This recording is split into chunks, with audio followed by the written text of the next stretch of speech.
So some signs that we might see for a child or a young person being exploited is going missing regularly, is becoming secretive to the parent or carer or even to the friends. They might have a new peer group, maybe older or just different to the peer group that they normally are involved in. They might have numerous phones or SIM cards. They might have some hotel card keys that are unexplained. They might have unexplained amounts of money that you don't know where that's coming from. They might be coming home with bruises or injuries that they're being very secretive about. A change in behaviour, that's one of the first things that parents or professionals will often notice.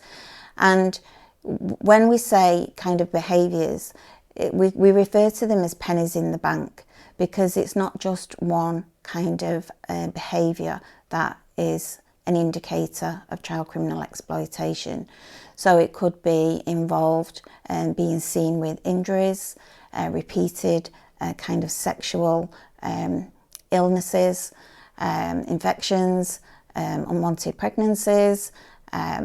It could involve a young person being seen in a different area, change of clothing, graffiti, different slang words, shoplifting, increased offences, criminal offences, missing from school, missing from home, being seen out at late, being seen with expensive gifts that they wouldn't normally have. New things. So you have, for example, a young person who live in a home with 3 siblings with a single parents, but the young person have a jacket that costs £700, or the young person have a new phone.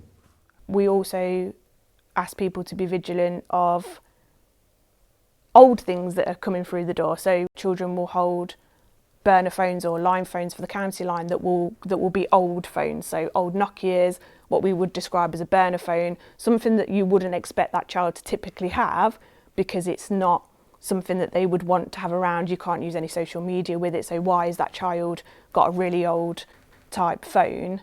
These are signs. You see the young person with, travelled cards to places that there is no reason for the young person to be travelling that time and to those areas.